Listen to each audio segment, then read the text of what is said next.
A Big Responsibility. Written by Sean TFB Tivnan. The little girl stood outside the door. She stared at it, fidgeting with the frills of her dress. She could always wait until tomorrow. No, she had to ask now. She wanted it, and she knew she wasn't going to change her mind anytime soon. Stepping forward, she knocked on the door. Her small hand seemed to disappear in the shadow of the dark aged wood.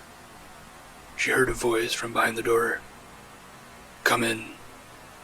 She reached up on her tippy toes to grab the handle of the door, and turned it. The sheer weight on the door worked in her favor, and it swung open. She stepped through the door into the brightly lit room. Inside, at the far end of the room, sat a large desk. At the large desk sat a man. He was going over papers, shuffling them around, and making quick notations with a shiny silver pen. The girl marched up to the man, sitting at the desk. "I want a doggy," the little girl said, or rather, shouted at the man. From the look on his face, this was not the first time they had this conversation. They were about to have it again. "Sweetheart, what did I tell you last time?" he asked. The child was taken aback by the question. There was usually screaming on both sides by now. You said that I wasn't responsible enough last time. The unfortunate incident with the goldfish. Yes, and if you weren't able to take care of a goldfish, I'm not sure you'd be able to handle a dog. But, tears were welling in the young girl's eyes as she sputtered. The man, who was now facing her in a swivel chair, creaked the chair forward and held the child's face in his hands. "Here's what we're going to do, sweetheart. I'm going to give you 2 weeks to prove how responsible you are. Getting up for school, packing your own lunch, being in bed by bedtime. If you can do that for me, without me having to remind you for 2 weeks, I'll get you a dog." Her tiny face seemed to explode in sparkles of joy. "You really mean it?" "Yes, but it's 2 whole weeks. That's 14 days. Think you can do it?" She placed her hands square on her hips, her face scrunched in determination. "Okay." The next 2 weeks were tense and arguably the longest of her life so far. She cut it close, but he never had to remind her. With the exception of having to intervene when she tried to make peanut butter, everything else went surprisingly smooth. "Daddy, Daddy, Daddy," she shouted. "Yes," the man answered, not looking up from his work at the desk. "It's been 2 weeks," she said triumphantly. "And?" the man asked, seeming to lead the witness. "And I did everything you told me to." "You did?" He swiveled around in mock surprise. "Yes," she smiled expectantly. I don't know. I think maybe we should go for another 2 weeks just to be sure." The little girl's face fell. "Oh, all right." The man scratched his chin. "Now, what was I going to get you?" "Oh, I remember. A baseball, right?" The girl laughed. "No, Daddy, not a baseball." "Well, then I was probably going to get you a scooter." The girl laughed even harder. "No, Daddy, not a scooter." He threw his hands up in mock exasperation. "Well, if it's not a baseball, and it's not a scooter, what could it possibly be?" "A doggy," the girl shouted. He smiled warmly at the girl. "A doggy, of course. Let's get moving then. Come on, to the pet store." Getting up from his desk, the man took the small girl's hand in his and led her out of the room. They walked the length of the hallway and made their way down the stairs to the first floor. The girl hummed a song she had made up.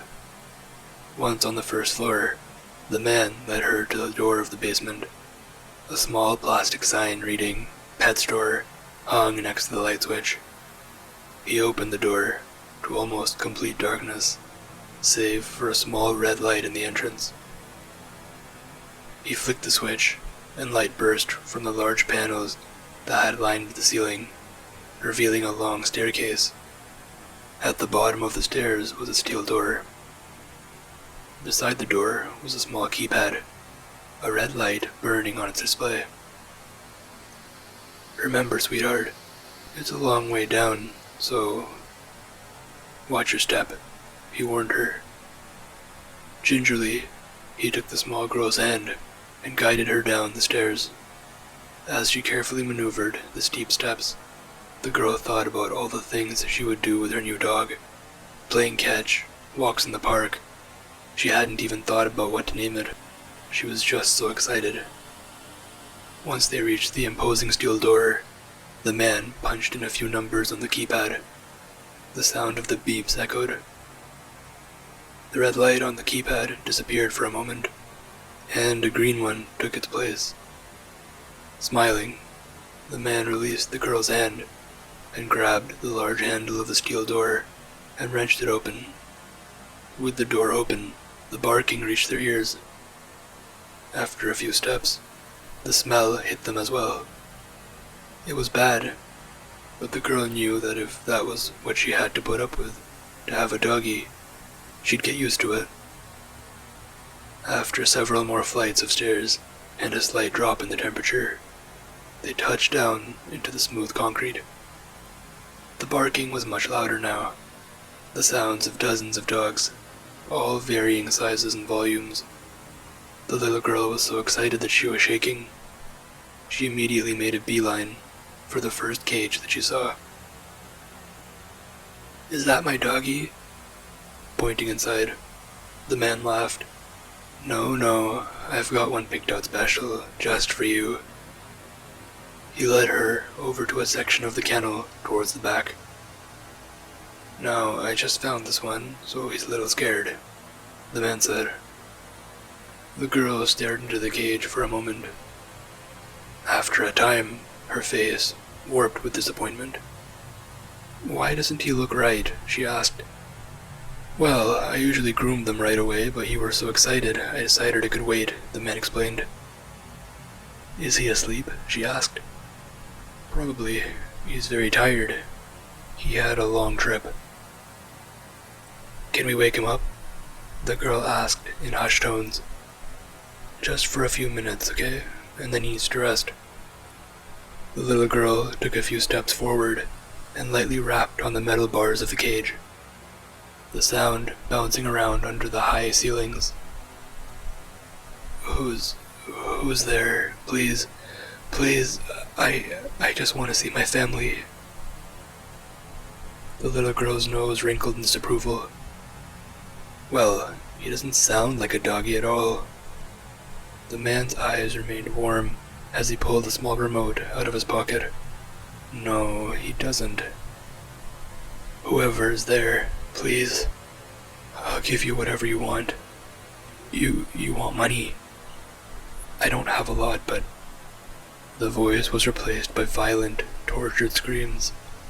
The man's eyes never left the cage as he released the pressure of his thumb from the small remote. "What are doggies who don't sound like doggies, sweetheart?"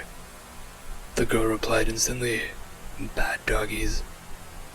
"And we don't want bad doggies, do we?" "No, only good doggies."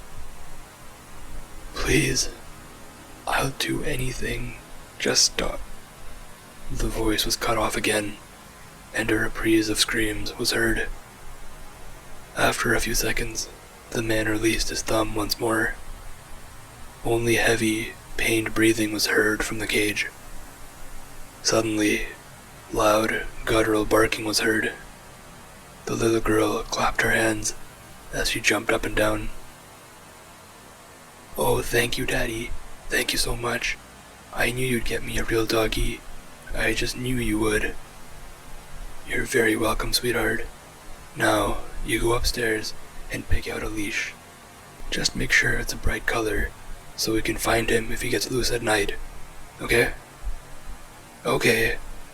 Happiness was radiating off the small girl like a space heater, and she made her way towards the stairs. Past the cage of men in various states of starvation, barking as loudly as they could. Past the men painted black, yellow, or brown, with fur painfully stitched to their skin. Past the large tank of water, with the man in the orange wetsuit floating at the top, outfitted with makeshift scuba gear. As she put one foot on the stairs to start her ascent, she stopped. She turned around and placed a hand on the tank, watching the decaying body bob in the filthy water. "I'm sorry I forgot to feed you, Mr. Fish. I won't forget to feed my doggy." Then she turned around and dashed up the stairs. She couldn't wait to play with her new doggy.